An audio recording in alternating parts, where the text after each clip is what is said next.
이번 시간에는요, 공민왕, 공민킹의 개혁이랑 또 이후에 등장한 지배 세력들. 이거 왜 잡지 지우개요? 지배 세력, 그리고 또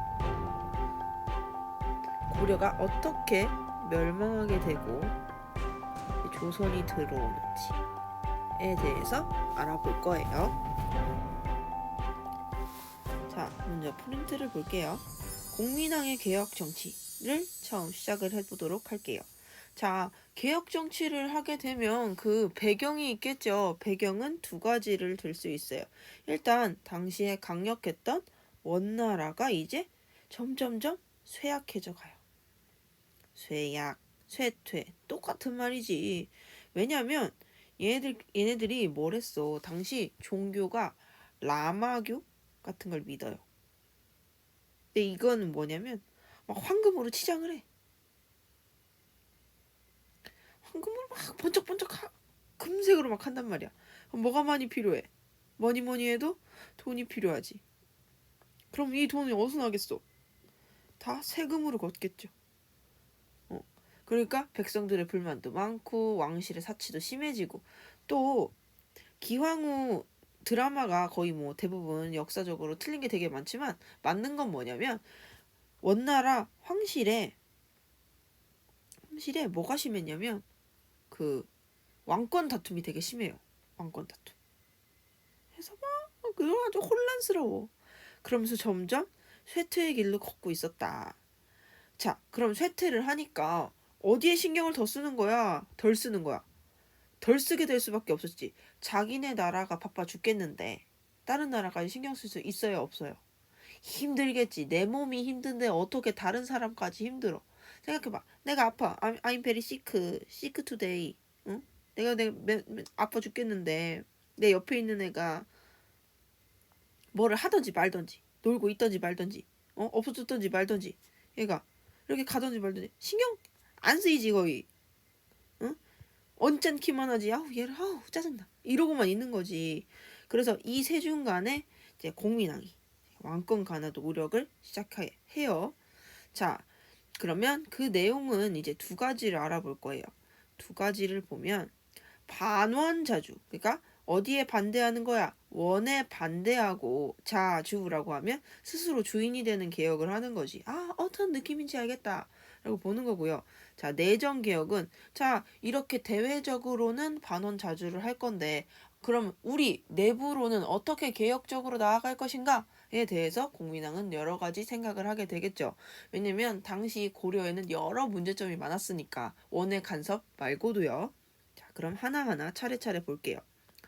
자, 몽골식 복장과 뭐를?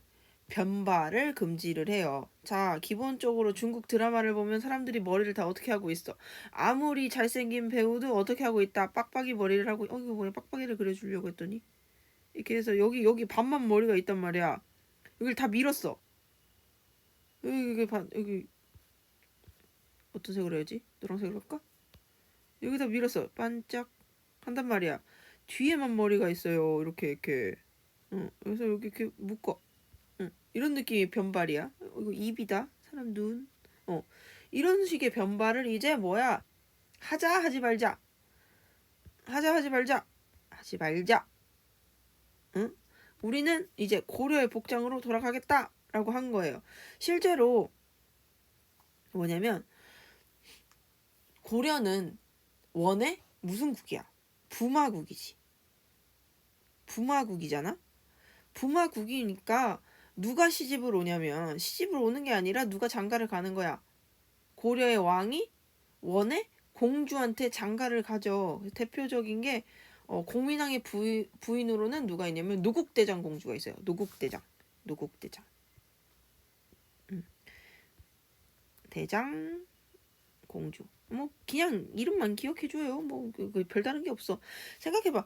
결혼을 했는데도 계속 공주야. 공주가 더 높은 직위이기 때문에 공주로 남아있는 거예요. 원나라 입장에서. 그래서 드라마에 보면 노국대장 공주가 이런 모습으로 나와요. 어머 예쁘다 곱다 이런 느낌이에요.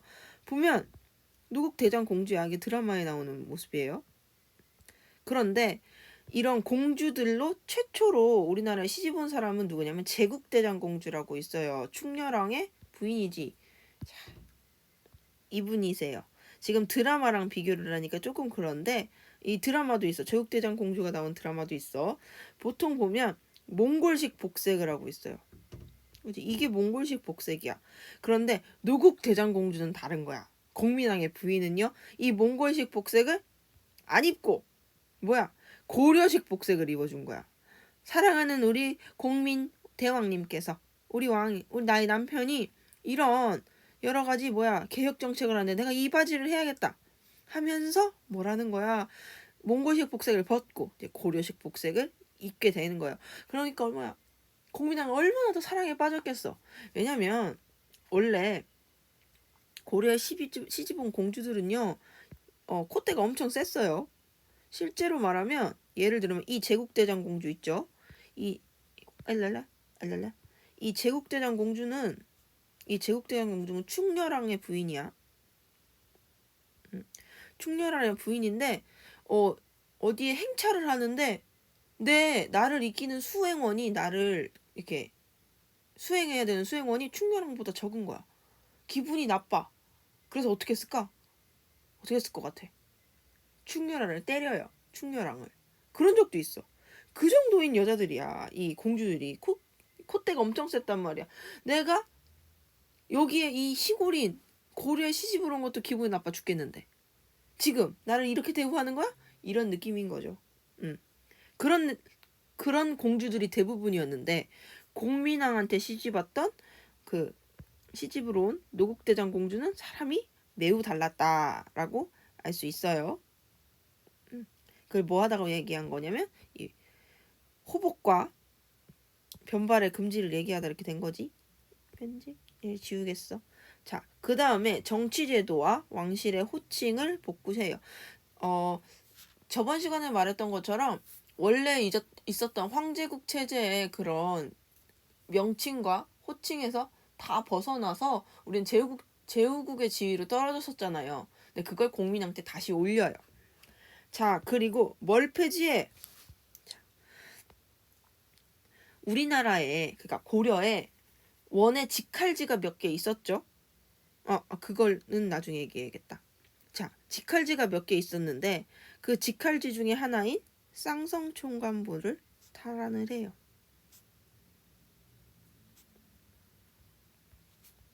그치?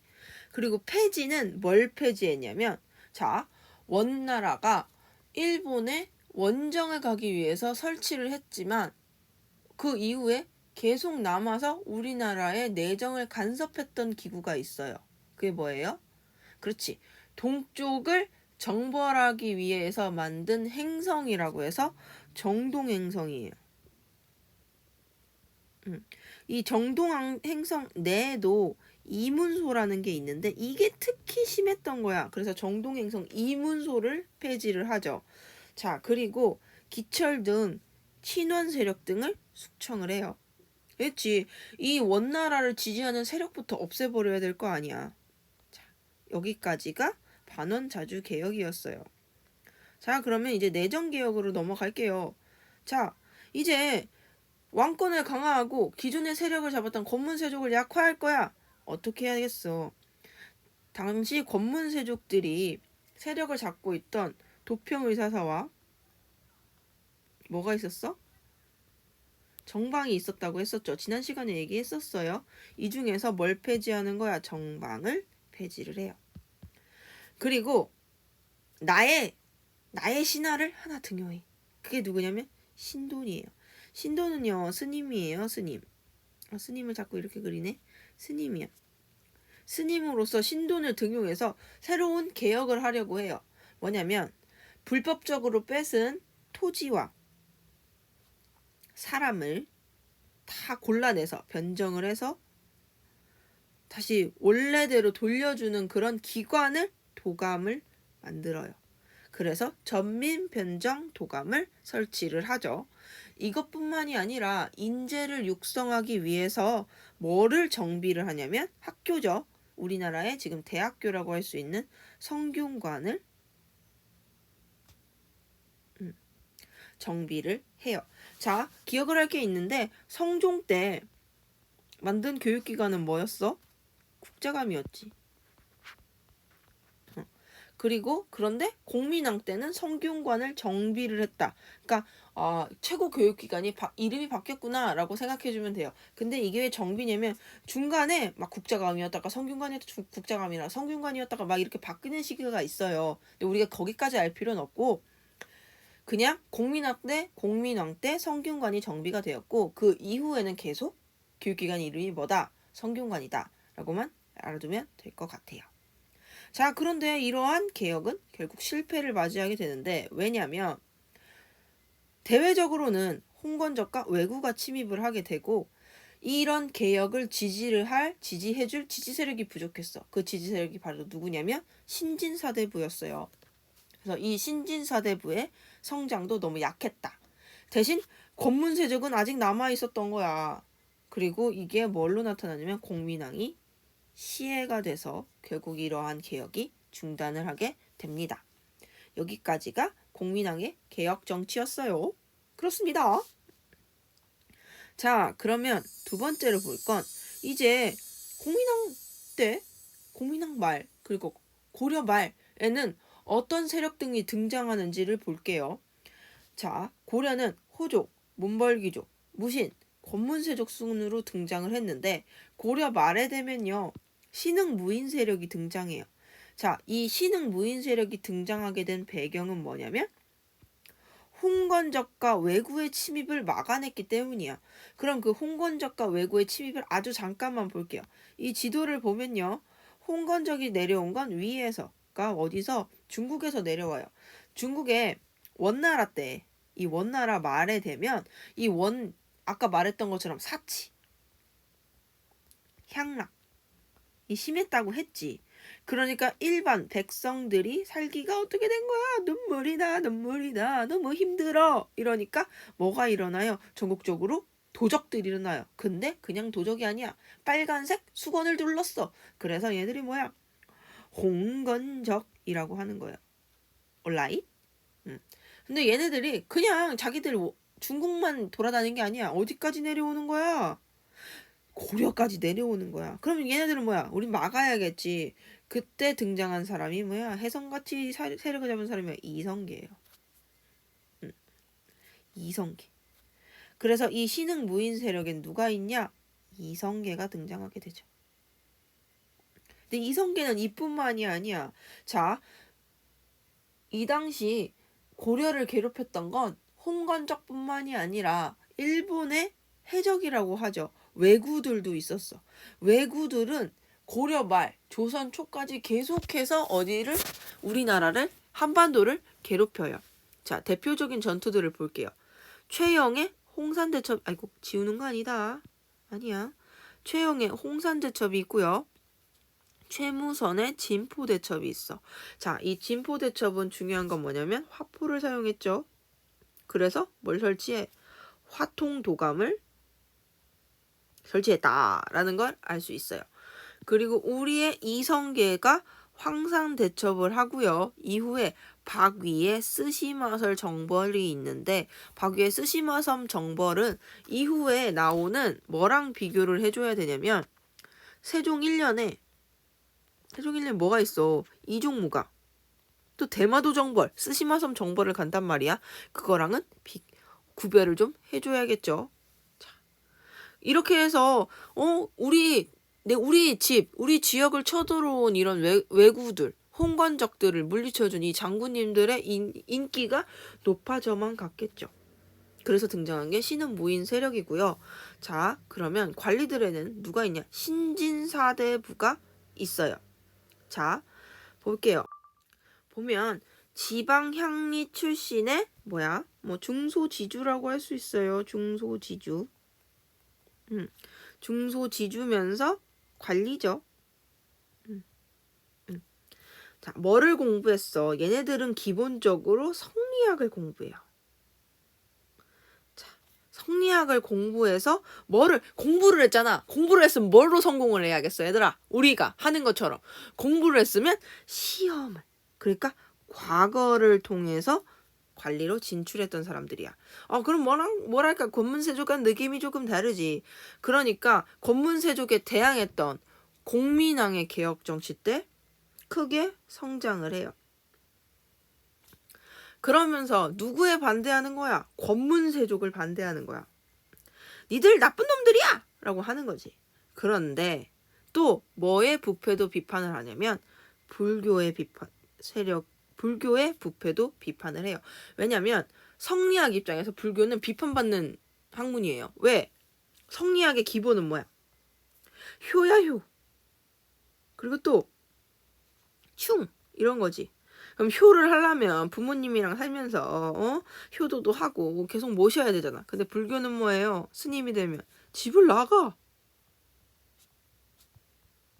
불효를 해. 이게 말이 되는 거야? 하면서 불교를 비판하기도 하고, 게다가 불교가 당시에는 매우 썩었어.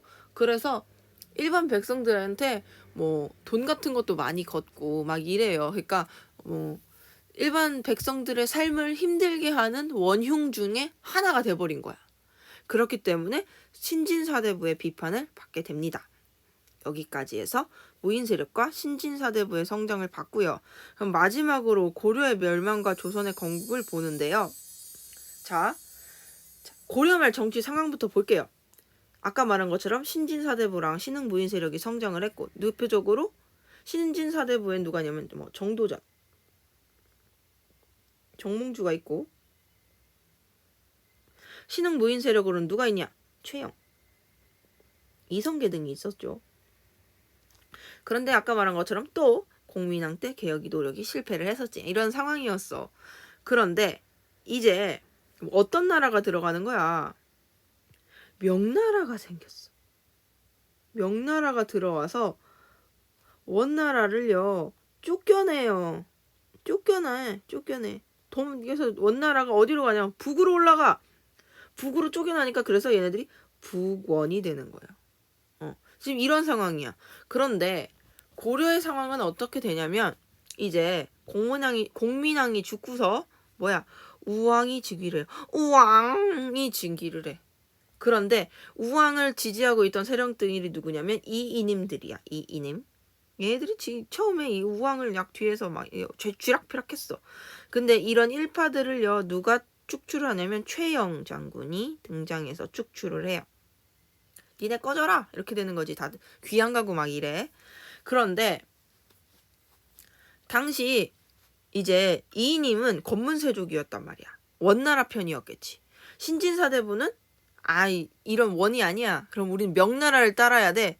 이랬는데 명나라가 우리의 생각같이 움직여주지 않아요.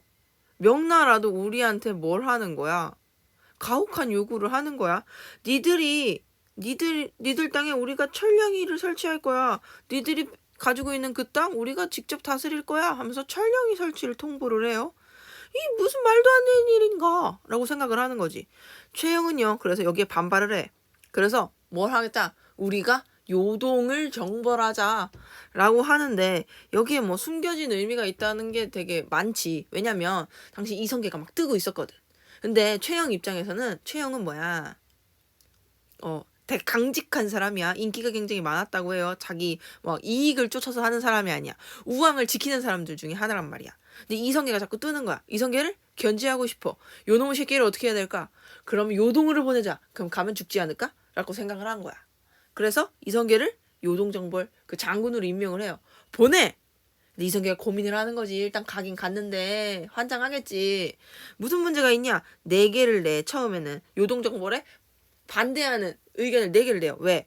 우린 쬐만한 나라인데 어떻게 큰 나라인 명나라에 거역을 할 수 있냐? 이런 입장이었어. 동의해요?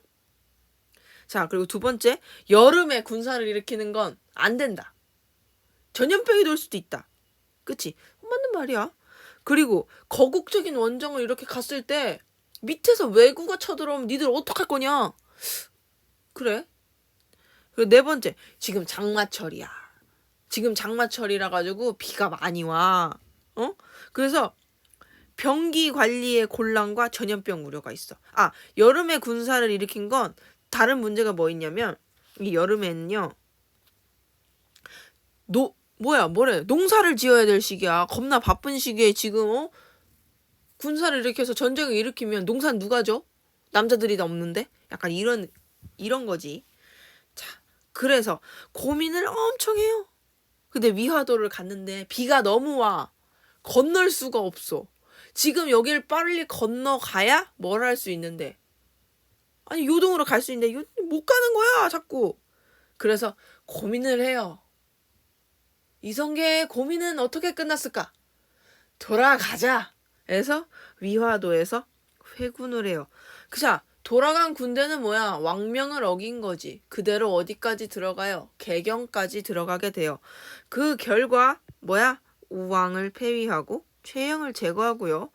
이후에 올라온 창왕도 폐위를 시키고 마지막으로 공양왕, 고려의 마지막 왕을 옹립하게 되고요. 이런 상황 아래에서 신진사대부는요. 분열을 해요. 온건파와 급진파로 분열을 하는데 그거는 이런 토지와 이런 권문세적을 어떻게 처리할 것인가를 두고서 둘이 분열을 하게 되는데 그런 토지 제도에 대한 어떤 이견이 있어서 새롭게 등장한 제도가 뭐냐면 과전법이에요. 이 과전법은 우리가 어디서 할 거냐면 조선의 경제를 배울 때 좀 배워볼 거예요. 그래서 이런 과전법은 급진개혁파 사대부들이 추진을 했던 거고 이 결과 권문세적은 약화되고 신진사대부는 강화가 돼요. 내용은 경제에서 다시 볼게요. 그리고 그러니까 이런 급진개혁파와 온건개혁파가 계속 다툼이 있는 거야. 그래서 이 정몽주를 온건개혁파의 거두, 제일 짱이라고 할 수 있는 정몽주를요. 누가? 이방원이. 우리가 흔히 킬방원이라고 하잖아. 많은 사람을 죽여요. 그 이방원이 선주교 사건으로 여기 내가 지금 용룡이 나르샤를 좀 해놨어. 이런 사건이 있어요. 뭐 드라마를 보면 참 재밌는데 한번 봐봐요. 이게 길어. 재밌어. 그러니까 꼬시려고 하는 거야. 이런 들었더 아리 저런 들었더 아리 반수상 식량꾸리. 그러니까 우리가 좀 꼬여서 이렇게 살면 어떠냐. 무슨 상관이냐. 그냥 한평생 행복하게 살자라는 게 이방원의 입장이었어. 그런데 정몽주 온건 개혁파 사대부, 온건 신진 사대부의 거두인 정몽주는 생각이 달라. 내가 죽어서 다시 죽어도 뭐야? 님을 향한 일편단심을 벗을 수가 없다. 그러니까 이 입장이 뭐냐면 이방원은요. 아니 새나라건 고려건 어떠냐. 그냥 한평생 행복하게 살자라는 입장이고 자 정몽주는 뭔 소리냐. 우리는 유학을 하는 사람이야. 공자의 제자로서 어떻게 2명의 임금을 섬길 수가 있어? 말이 되는 소리야 너? 우리는 그건 말이 안 되는 거야. 새나라? 이것들이 말도 안 되는 얘기를 하고 있어. 라는 입장이었지. 그래서 뭐예요? 이 선주교 사건은 뭐야? 이방원이랑 이렇게 대화를 하고서 이 다리가 선주교야.